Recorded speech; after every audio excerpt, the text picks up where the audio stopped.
Welcome everyone, and thank you for joining us for this very special event celebrating Israel's 73rd birthday. Tonight's program is brought to you by the Sephardic Community Center and APAC. We have partnered tonight with many community schools and institutions that have something very special in common: a love and commitment to strengthening our relationship as Americans to our eternal home, Israel.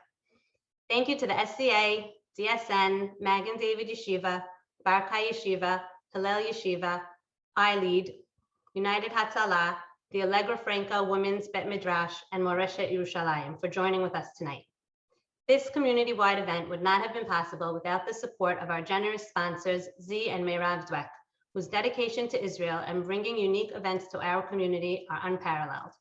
A huge thank you to Mr. Joe Jerome, Mr. Elliot Brandt, Aaron Herman and his team from APAC, Victor Dweck, Gail Shrem, Richie Shalmay and Joe Gindy of RJ2, Greta Schwartz and the center staff. This event would not have been possible without the vision and leadership of Ricky Novick, the chairman of the board of the center, who is devoted to our community as he is to Israel and is always finding unique ways to bring the two closer together. A little over a year ago, the world as we knew it changed forever. We faced many challenges and grave losses, but we learned a lot about ourselves and our capabilities. And now, finally, as a light at the end of the dark tunnel is getting a little brighter, the state of Israel has set an example for the world and America to learn from. Once again, Israel is fulfilling its role and shining her light onto the world. As a leader in vaccine distribution, medicine, and technology, and in its role collecting and sharing data with the world, Israel has shown once again she may be small, but her impact is always mighty. When we read Israel's amazing vaccination statistics as American Jews, we are filled with a sense of overwhelming pride, but none of us are surprised. We know Israel is an innovator and a world leader. We know Israel is always the first to help other countries in times of disasters. And we knew Israel would find a way to once again face a seemingly insurmountable foe and come out victorious. Tonight is all about celebrating Israel and our community's unique relationship to her. Thank you again for joining us. Sit back, relax, and enjoy the show.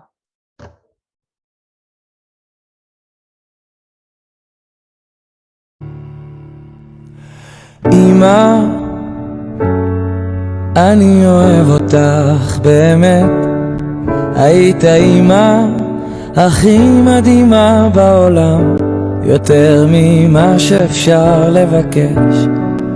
לא רציתי להדאיג אותך מהכניסה לעזה או משהו, בבקשה תהי חזקה בשבילי. ואם יקרה לי משהו, תחייכי בגאווה, אני אוהב אותך, אוהב אותך, אוהב אותך, אוהב אותך, אוהב אותך, אוהב אותך. אבא, היית אבא נפלא באמת, אבא, גבר גבר, למרות שרבנו בחודש האחרון, אל תייחס לזה משמעות. אני אוהב אותך, אוהב אותך, אוהב אותך, אוהב אותך, אוהב אותך, אוהב אותך, אהבת אמת.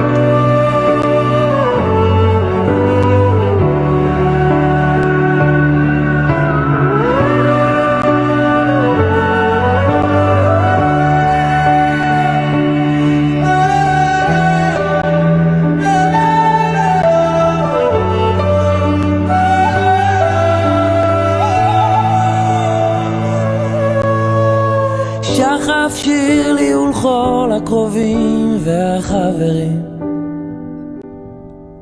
אני אוהב אתכם, אוהב אתכם, אוהב אתכם.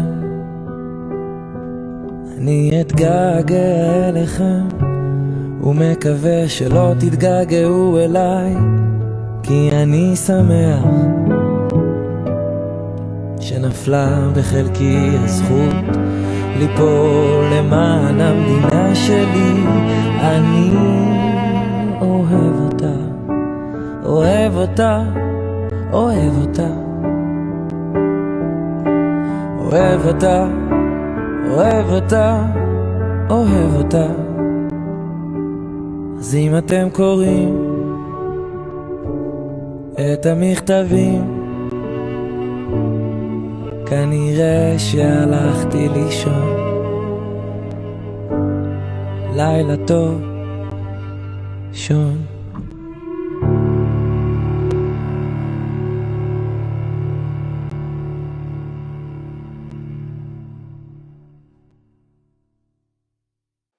On Yom HaZikaron throughout Israel, a siren blares to honor those who have fallen defending the state of Israel. Please rise to honor those heroes.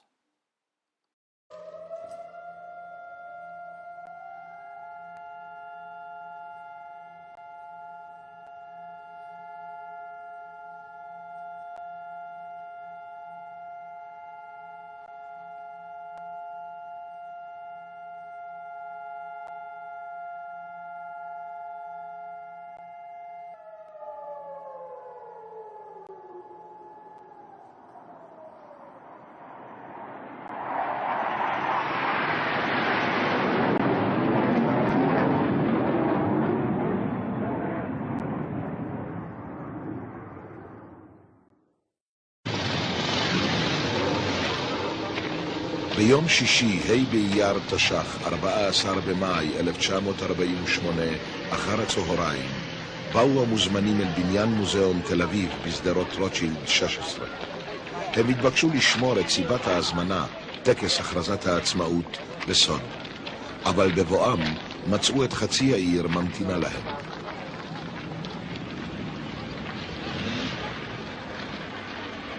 סמוך לשעה 4 הגיע דוד בן גוריון.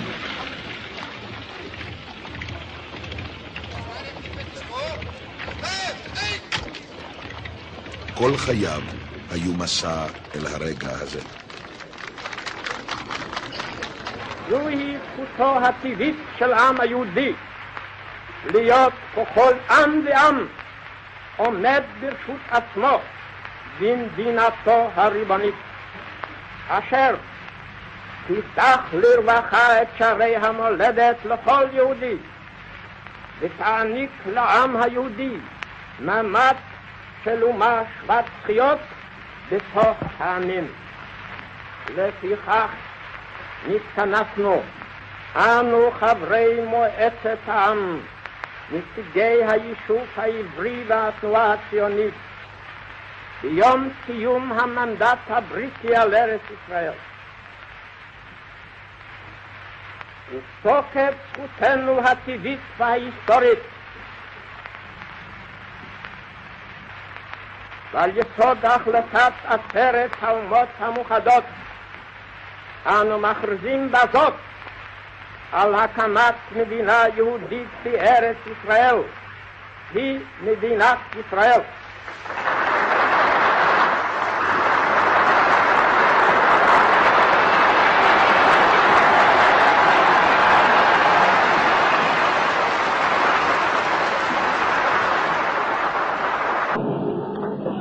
ברוך אתה אדוני אלוהינו מלך העולם, שהחיינו והתגדלנו והגענו לזמן הזה. What an exciting evening. Tonight, we are honoring 7 pairs of visionaries, men and women that saw a void and imagined a new and different path. They saw a need and set out to make a change. Not only did these people dream big, but equally, if not more importantly, they are men and women of action. They fulfilled their dreams and they stuck with them. They created organizations. They inspired others. They changed our community. And because of them, our collective bond with the state of Israel has grown so much closer. They are at the forefront of our community's Zionistic endeavors. They are people whose names come to mind when we think of Israel and our bond to the Holy Land. Tonight, the Center and AIPAC are honoring these pairs along with 10 other partnering institutions, many of which were founded and formed by the men and women we are about to hear from. Congratulations to the honorees. Back in 2014, I had an idea after working for over 20 years in Magen David Yeshiva and understanding and looking at the needs of our students and understanding how important it is for our students to spend 1 year in Israel studying after high school. And I realized that there was a lack of options for our students and they needed a special, unique program that would cater to their needs and that also would understand how important it is to connect our students to the land of Israel and understanding that the modern day state of Israel is a gift from God and a true miracle in this century. After receiving that memorable phone call from Rabbi Harold Sutton, my partner and dear friend, I said, Rabbi, your concept of the gap year, we're going to make history and we're going to refer it as the bridge. It's the bridge to opportunity. It's the bridge to the love of Israel in a higher dynamic. And what do we mean? Rabbi, would you agree if the boys, the young men, would work and intern in startups because we had finished the book Startup Nation? And the rabbi agreed. He said 3 days a week, a half a day, each day they can work and of course learn. One of the things that makes Moreshet a really unique experience of learning in Israel is the tremendous experience and rabbis that they get to connect with in Israel. There is a very, very small rabbi to student ratio, and these rabbis are dedicated to these boys' lives and to help them build and see where they can improve themselves and become much better people and connect to Torah, connect to Israel, and connect to our heritage. We believe in connecting to the land of Israel. And to connect to the land of Israel, we need to explore the land of Israel. But we don't just tour it. We tour it with a Tanakh. We tour it with the heritage of our forefathers. And we open the Tanakh as we walk that land. And we read about the passages where our forefathers walked on that same steps. Our students enter back into their careers with a new and renewed vigor. But in addition to going into their careers, they're committed to learning Torah and they're committed to our community values. They come and they advance their learning in many different programs and they actually galvanize those around them. There have been students who came back and actually built institutions. There have been students, and some of our students decided they actually spent time and they joined the IDF. I believe Jews from all over the world should be more involved in Israel. We always talk about Kiddush Hashem, we talk about Tikkun Olam, and that again makes us so proud and representing Israel and being Jewish.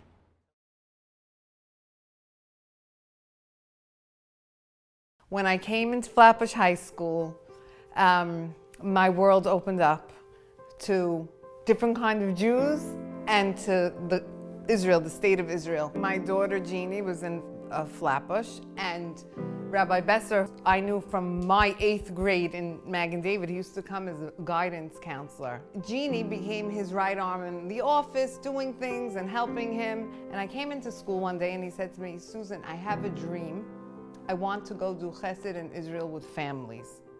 So I said, oh, that's nice, you know. He said, but I really want to go this year in January, and I want to take Jeannie. I said, oh, okay, maybe I'll talk to Jack, I don't know. So he said, no, but if I take Jeannie, I need you, because it was the height of the Intifada, and we can't take students without parents. So I need you to come. I'm saying, oh my gosh, like, of course I'm dying to come, but I have 3 other children. What am I going to do? He said, maybe Jack will take them to Disney. So I come home and I say to Jack, Rabbi Besser wants me to come to Israel with him and Jeannie and a group of people to do chesed, and I want to go. Could I go? Would you take Joyce and Morris to Disney? And he said, guess so. And that's it. The first chesed mission was 2002. We were 28 people. We were visiting terror victims in their apartments. We were visiting them in hospitals. The Chesed mission is an annual trip that started originally with families going to Israel to do Chesed during winter break. We visit and bring chizuk and celebrate all the organizations in Israel and help them as we could with merchandise and donations. And more than that, we say thank you. I think the highlight in my mind, looking back at all these years, is I'm so proud of the high school children.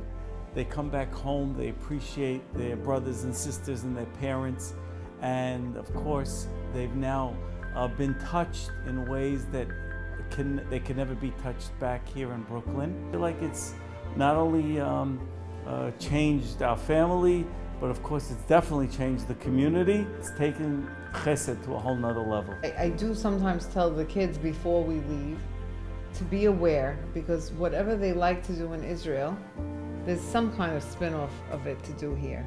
If they like Yad L'Kashish and they like connecting with older people, they could go visit the seniors here. You know, if they like visiting hospitals, there's always hospital visits to be done here, and then we have the Special Children's Center, so that's correlating to a lot of places we go to in Israel. So I tell them, don't only let this be a week, but take something you love and continue to do it, because that's something to take with you forever.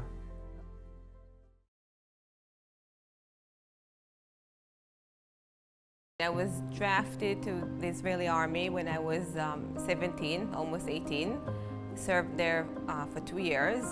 Met my husband there during those years. What inspired me to serve in the Israeli army was the time that I spent at Boston University. It was in the late 80s, early 90s. It was the first time the pro-Palestinian movement was really getting going.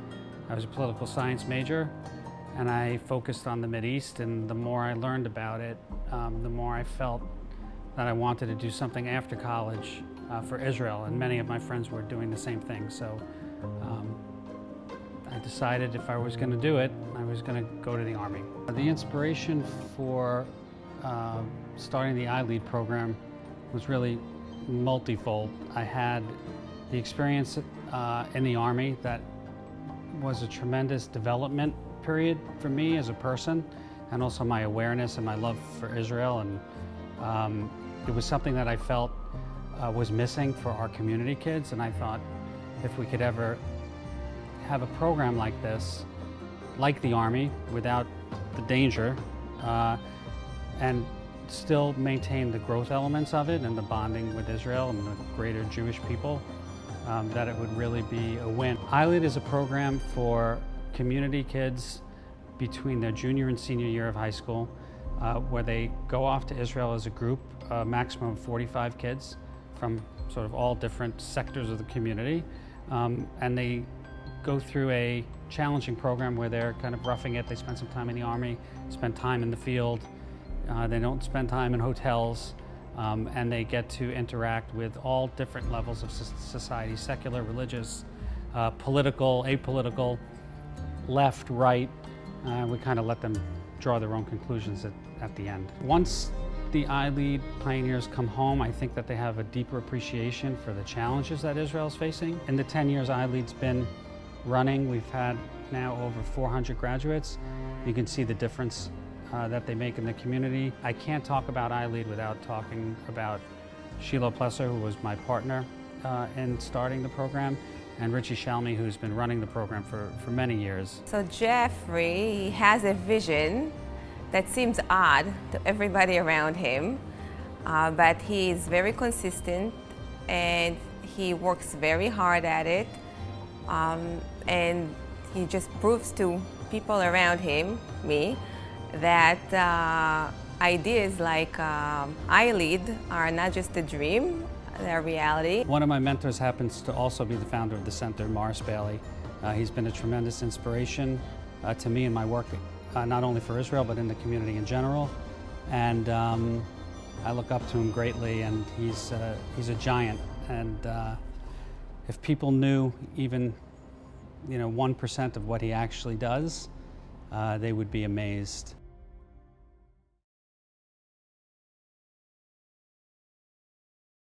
My grandparents were born in Israel pre-state. They came here in the 20s, but they kept that connection with Israel always very strong. They kept the relationships, the friends. They visited often. So it was always growing up part of our identity. My family, my cousins, we all felt a very strong connection to Israel. My love for Israel really began on my honeymoon. That was the first time that I visited. And from there it just grew every time we went to Israel and celebrated family affairs, functions, bar mitzvahs. It just deep-rooted love. A few years ago, Shiloh Plesser, who runs iLead and a good friend of the community, he approached me with an idea about partnering with some young Israeli couples that are working the land. It was a small idea at the time, but some few guys got involved. And before you knew it, we are 20 families that have partnered with a winemaker and an olive farmer. They got some capital, building the business, exporting. These farmers, they're living in pretty difficult conditions because they're in a startup situation. On farms, they have to worry about Arabs coming down and trying to cut down the trees. And they don't have a lot of business experience. So when people from the community come to visit and they know that we're partners with them, investing in their families, in their futures, it gives them a lot of chizuk. It's very meaningful for us. It's a way for us to connect on another level. It's meaningful and it is wonderful. We want to see them grow. We're looking for other opportunities, and we expect a lot of success. When my son came to me and said he wanted to go to the Army, I opened the door and I said, the world is for your taking. I thought it was a great idea for him. It's not for everyone, and I knew he would flourish there.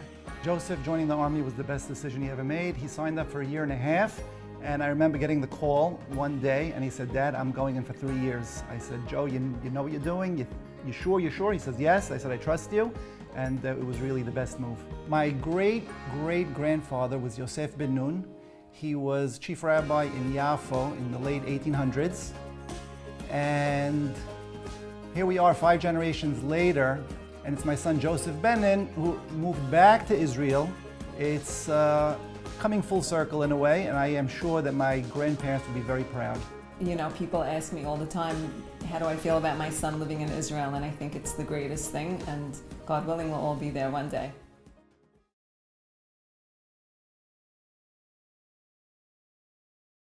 There was a tipping point in 2003, 2004 during the Second Intifada. At that point, I made a decision that we had to make a much more serious commitment to the country and literally put something at risk. We have a beautiful privilege of having a hotel in Israel, and we love to go as often as we can and just bring the kids with us and just the memories that we create there. We've been there for many bar mitzvahs, my 3 sons, my grandson, bat mitzvahs for my grandchildren, and the memories are just unforgettable. My advice to all of us and to the people in our community who feel a very special and real love for Israel is to make Israel a daily part of their lives. Whether it be a serious, ongoing chesed involvement, which means that each and every day you're sending an email, you're on a phone call, or it be a business involvement, all of these areas of expression connect us and enable us to make Israel, like we have Torah is part of our lives every day, and Hesed is part of our lives every day. Israel should be the same, and it can be today more than ever before by identifying an area of involvement and pursuing it to the extent where it requires ongoing, hopefully daily interaction. It's essentially extremely important, now more than ever in my opinion, to have an Israel life, to be invested there, to have something at risk. We're living in extraordinary times. We have the great blessing of being alive at a time when we have a Jewish government back in the state of Israel that's vibrant and successful, where we have a land that's blossoming as the Nevi'im described it. So when you put all that together and you think about being alive at this time, it means there's a great opportunity to be part of this spectacular thing called Israel. When my daughter Sylvia came to me a number of years ago and said that she and Moshe wanted to move to Israel, I immediately answered her that I would support her. And although it happened to be a difficult time in business, it was 2010, the market had just collapsed, we found her the most beautiful home in a beautiful area to do everything we could to enable her to do what really essentially we'd all love to do. It's painful and difficult. The separations are very hard. Our lives are built around family. Every time we leave, we make the commitment that we won't cry, and then we begin to cry. And typically, each time we cry harder than the time before. So it's very difficult, but she's building a spectacular life. Her children are doing extremely well. Having a daughter living in Israel is definitely not easy, but she is so happy. She's living her dream, and I'm very proud of her.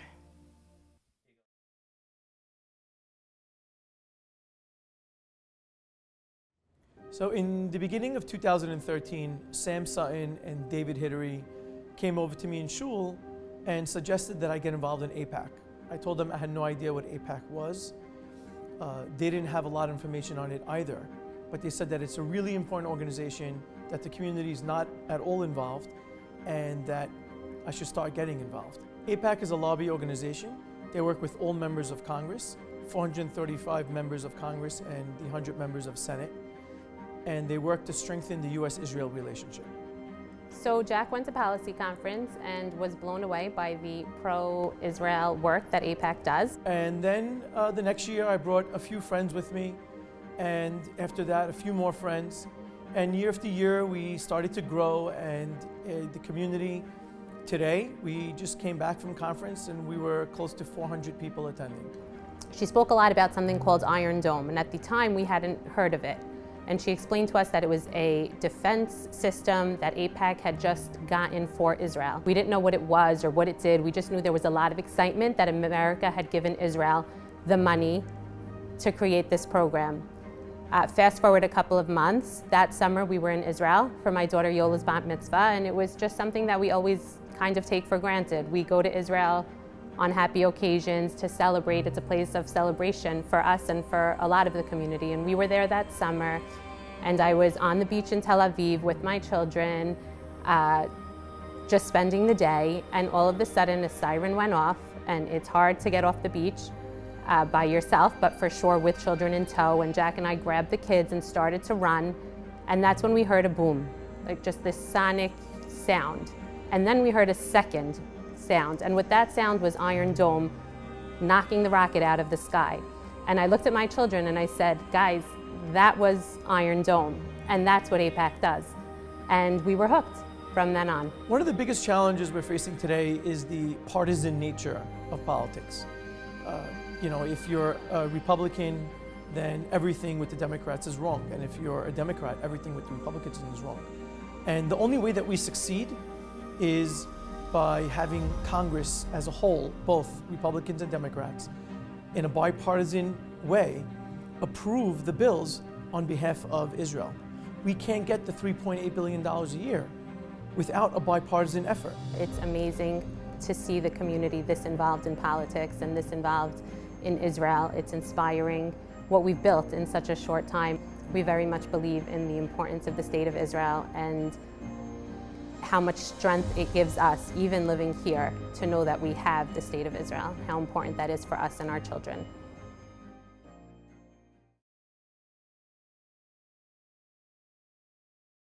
My earliest memory of helping Israel was when I was maybe 9 or 10 years old, and we used to have these kupot to go ahead and collect money, and I would go to Bay Parkway and the 67th Street by the bank and wait on the corner so people could go ahead and give me money for the state of Israel to plant trees and to help the poor. Many years back, maybe in the 70s, the 80s, they approached me, the Israeli people, and they said, listen, there's two groups, the Sephardics and Ashkenaz. And Ashkenaz people, they're getting the lion's share of the money coming out of the country. The Sephardics, what they're doing is they're getting pittance, basically. They're not really getting their fair share. So we gave birth to the Shas Party in 1982 in Deal, in my backyard. And all the dignitaries came from Israel. I organized with Ralph Towell, Jonah Cash, Joe Bijo, all this group of people to come, the rabbinical people and the lay leaders, and we buoyant them to give them the first big push to go ahead and form this Shas Party. And from then till today, they've gotten hundreds and hundreds of millions of dollars because of our efforts in the 80s. Over the years, it's always been my honor to host so many dignitaries and rabbis from Israel. I'll never forget, in the 90s, we hosted SUTTON. He was in our house, and we made a beautiful lunch. And one thing that I admired about him is before he left, he went into the kitchen, he asked for all the housekeepers, and he thanked them for hosting. I remember very clearly we had Rabbi Kadudi on a Shabbat. There was a priceless scene. He slept in my bed, and Rabbi Kassin slept in my husband's bed, and they were face to face sleeping in the afternoon, on Shabbat afternoon. That was a priceless picture. Two angels. Yom HaAtzmaut is a day where everybody feels connected to the land of Israel. Atzmaut, Yom HaAtzmaut means independence. It comes from the root otzem. Otzem means strength, the strength. So Israel today, in its position, is the strongest country maybe in the world in all fields.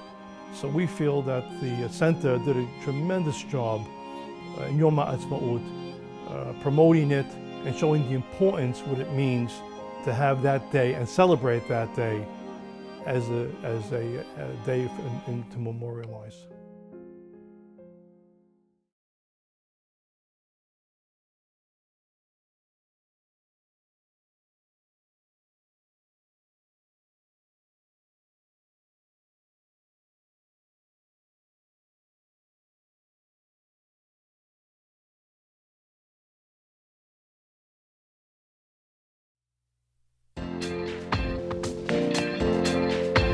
על הניסים ועל הפורקן, על הגבורות ועל התשועות שעשית לאבותינו בימים ההם בזמן הזה. It started back with Abraham, got thrown into the Kivshan, to Tenem El Yaakov, through the trickery of Laban, living down in Mitzrayim, 210 and counting, working every day and night.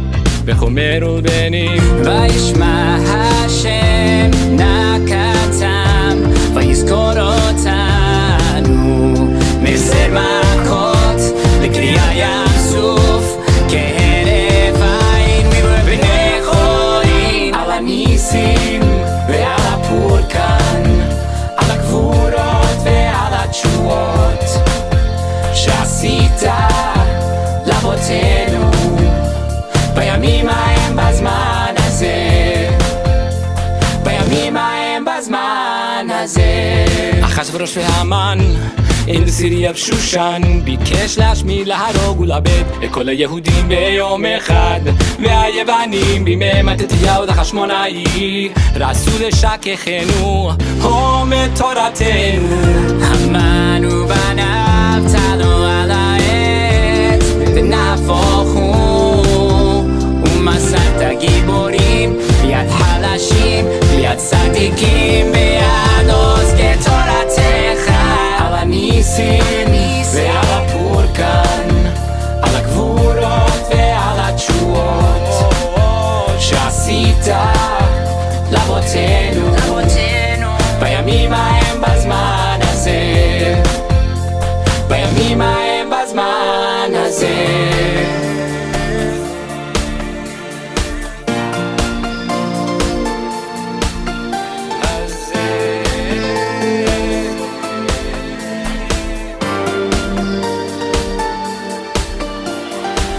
From 1948 to the Six-Day War, again on Yom Kippur, and so many more. And when our backs are against the wall, you raise us up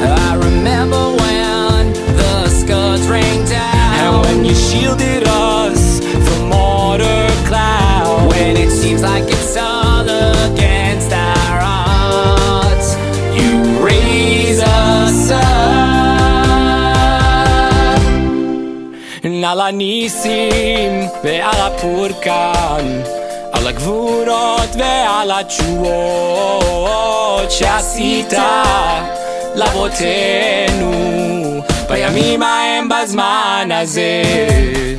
על הניסים ועל הפורקן, על הגבורות ועל התשועות שעשית לאבותינו בימים ההם בזמן הזה. בימים ההם בזמן הזה.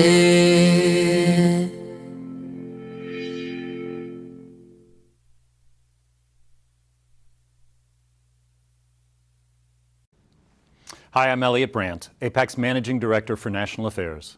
And before I begin, I just want to say a few thank yous. Thank you to Jackie and Regine. Thank you to Ricky. Thank you to Joey Shami and to Stephen Hiddery. Thank you to so many of you for all the work that you do in the Sephardic community and in your partnership with AIPAC. In these days of Yom HaZikaron and Yom Ha'atzmaut, as we remember and celebrate, I am reminded of one of the most powerful speeches I have heard in a very long time. A religious Zionist woman, Tehillah Friedman, freshman member of the Blue and White Party, took to the well of the Knesset, and in her first speech, she talked about the miracle that is Israel and how fragile Israel is and the cost of Israelis being divided. It's an unbelievably powerful speech. There's one moment I can't get out of my head. She talks about the fact that her grandparents never could have imagined a world with a Jewish state. And then her father and her father-in-law, who were paratroopers and liberated the old city, so that she could walk the streets of Jerusalem and sometimes forget how miraculous that was. And it's easy sometimes to forget that we live in times of miracles. But if we were in Israel, on that night of Yom HaZikaron, at 8 o'clock at night, a siren would sound. And the next day, the siren would sound again. And everything would stop. And for those who've lost loved ones, either to war or terror, either in defense of Israel or just because they were Israeli, for those who've lost loved ones, the siren never stops. For those of us who live in the United States, we have a different challenge. How do we make sure that we hear that siren at all? I don't have anything to say to the Sephardic community about how to be committed Zionists or lovers of Israel. You are some of the most committed anywhere in these United States. But I do have something to add. We have got to make sure that we are all engaged in one of the greatest ways of protecting the state of Israel. And that is making sure that America, with its politics and its policies, never lets Israel be isolated in the world. We have got to find a way to come together, Democrats and Republicans, progressives and conservatives. We've got to drop our labels and come together and make sure that all of us are involved in the process where American policies can help protect the Jewish state. If we do that, if we can stand together and engage politically, then Israel won't stand alone. If we make sure that the greatest superpower in the history of the world stands with the Jewish state, then we can fully remember and commemorate Yom HaZikaron and celebrate Yom Ha'atzmaut. Thank you. The young men and women you are about to hear from represent the future of Israel's involvement and activism in our community. They are role models for our young adults, and they give us all a great sense of hope and promise for what is to come. They bring to life values and priorities that they've learned from studying in our beautiful yeshivot, alongside their teachers, rabbis, and administrators who have nurtured and encouraged their love and connection to the state of Israel.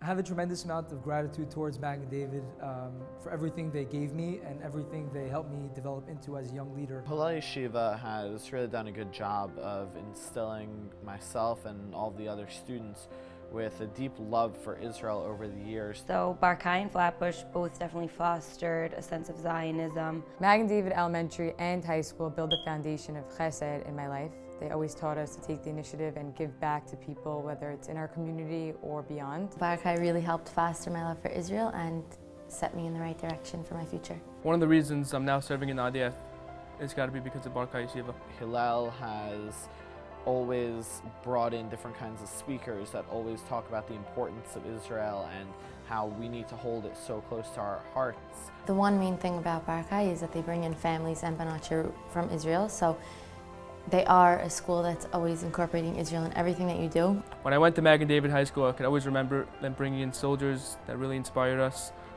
to share about their stories, what they've gone through. When I was a student in high school, Magen David really shed light upon Israel and the positivity of Israel and the Jewish nation, and it only pushed me even more to go and combat anti-Semitism and show the love and the peace of the Jewish nation of Israel. A couple of years ago, I was in a meeting with young adults. We were discussing how we wanted to make an impact in the world. We felt that we were giving back to people here and we wanted to branch out to different communities. In the summer of my sophomore year, I went on an Israel program for 5 weeks. Summer 2019, I spent a month in Israel on the I-Lead program. At the end of my year in Israel at Moresh Yerushalayim, I visited Poland with a few of my friends. We really saw all the turmoil and destruction that happened there. I drafted to the IDF in April of 2018. I drafted to a weapons instructing course, and then I followed on to be a sniping instructor. I am part of the young leadership group of United Hatzalah of Israel in Brooklyn. I often get asked why I'm serving in the IDF, why I draft, and one of the answers is the love for Israel. While I was in Israel for the year, you really felt a strong connection to Israel and a need to service the country. We were introduced to Innovation Africa, which is an Israeli organization that installs water in villages in Africa for people that don't have. Next thing we knew, we had a group of 20 young adults booked and ready to go to Africa. My dad is partners with Harry Ajmi, and Harry was an active member of United Hatzalah, a big philanthropist, obviously. And he had told me and my dad that Eli Bear was coming in from Israel, so I'll never forget it. It was 4 years ago. We joined him Friday night, and on the way home, we were walking together, Eli and myself. He told me, he said, Ralph, I want you to get involved in our young leadership.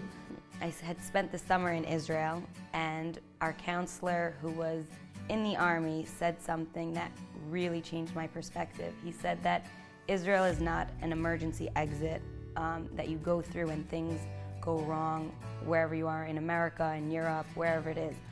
It's the Jewish homeland, and we should be there when in the best of times and in the worst of times. I've taken a very active role in APAC, where in my junior year as well, I had the opportunity to attend the Schusterman High School Summit, where it was a collection of, I think, 400 high school students from across the country, hearing from top APAC speakers and receiving training.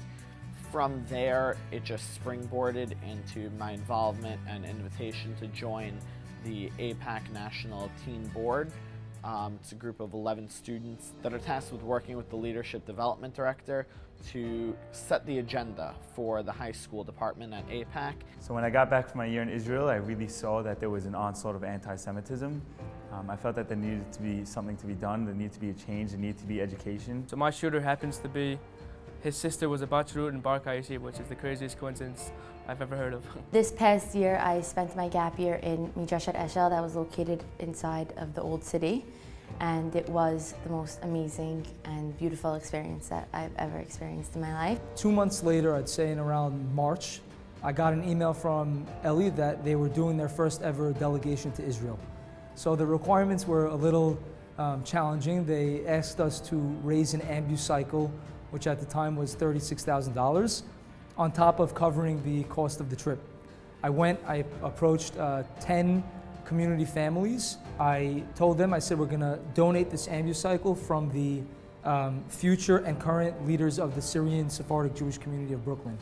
And they all said yes in a heartbeat. We raised the $36,000. It was the trip of a lifetime. That's really where my involvement began, and really catapulted into what it is today. Throughout my involvement with Stand With Us, with APAC, with a wide variety of other national organizations, I noticed a real absence and a lack of representation in leadership roles from the modern Orthodox communities across the country. So I wanted to change that. And I did that by founding the Yeshiva Israel Advocacy Coalition.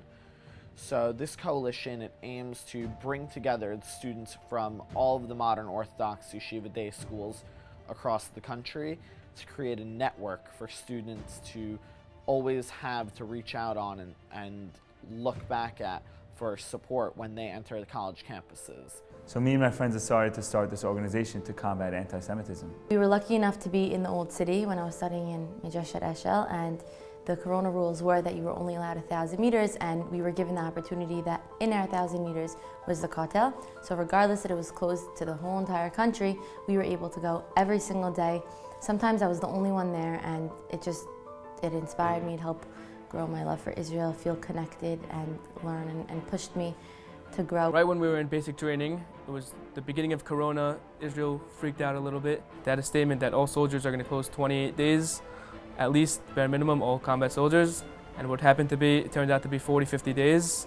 And so a lot of parents, these are kids that we just drafted, and parents haven't seen them 40, 50 days. So everyone started sending gift bags, like it's a very nice thing. That week in Africa really changed my life. We were there for the opening ceremony, and we were able to see them opening the taps of the water that we gave them and we donated. We went to a Jewish village, which was actually crazy to see.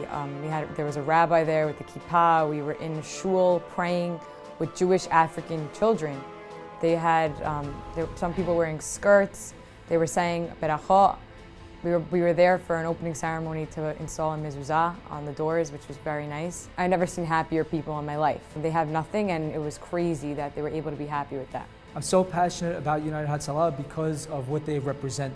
The first time I visited their headquarters, I saw a yeshiva guy with pe'ot, a white shirt and black pants, sitting next to a Muslim, sitting next to a Christian wearing a cross on her neck. It doesn't get any more special than that, so I think they represent what we as Jews represent, which is this constant yearn to give back to the world, constantly innovating and constantly being on the giving part of society. So I do believe that there's a lot of potential in this community, a lot of potential in the high school and college-age students to really stand up and to combat anti-Semitism.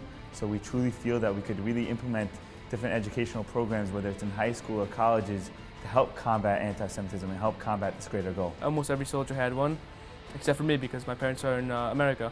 So one of the guys realized, he got a group of guys together and they made a gift bag for me, and it said on it, from Mishpacha Machlaka Shtayim, which is from your family, the 2nd platoon, which really made me feel incredible because they realized that my family wasn't here and they were my family at this moment. Please rise for the reciting of the Hatikvah.